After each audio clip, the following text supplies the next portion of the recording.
My name is Michelle. I'm standing in my new house, the Sunday morning sunlight streaming through the kitchen windows, casting a warm glow on the freshly polished silverware and the rim of my coffee mug. The scent of warm croissants and brewing coffee fills the air, a far cry from the pretense that used to fill my mother's house. A year ago, I was at a crossroads. I'd just discovered that my mother, Helen, had thrown away the Mother's Day gifts I'd so carefully chosen for her. There was a crystal bottle of Dior J'adore, her signature scent since she married my step-father, Robert. There were also red roses from the local flower market, arranged precisely as she liked them, and a red envelope with $900 for my younger sister, Lily's tuition. I remember standing in my mother's garage, a black trash bag trembling in my hands. All the hours I'd spent preparing for that brunch, rehearsing responses to awkward questions, were for nothing. At the brunch table, everyone but me had an embossed place card. Helen, Lily, Robert, and even my aunt and uncle were there, but I was invisible. Lily's snide comment about me only showing up for tax write-offs, followed by Helen's cold laugh, cut me deep. I made an excuse to go to the bathroom, and on the way, I found myself in the garage. There, in the trash, were my gifts. The red envelope, still sealed, with my handwriting that read, "To Mom with love."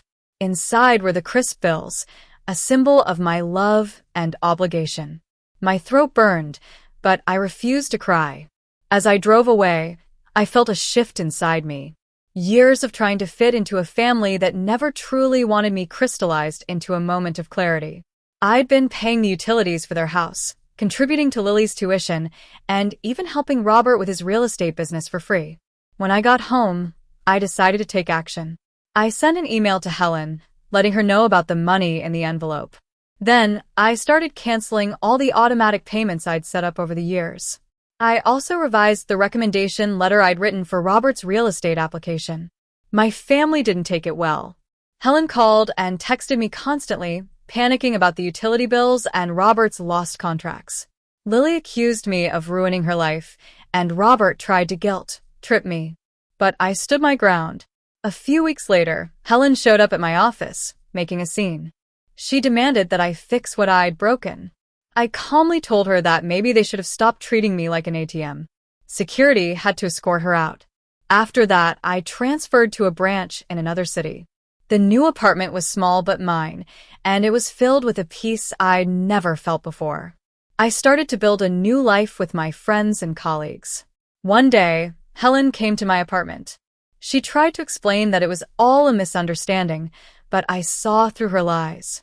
I finally told her that there was no money in the envelope, that it was just a test. She was furious, but I was done pretending. Now, a year later, I've been promoted and bought my own house. I'm surrounded by friends who love me for who I am, not for what I can do for them. The roses in my garden, which I once would have given to Helen, are now for me. They are a symbol of the love and respect I've finally found for myself. The phone buzzes, and it's Helen's special ringtone, the one I set when I still believed she missed me. I let it ring. Some things are better left unanswered. I look out at the roses, catching the last ray of the sun. They glow like promises kept, not to others, but to myself. I know I'm exactly where I should be.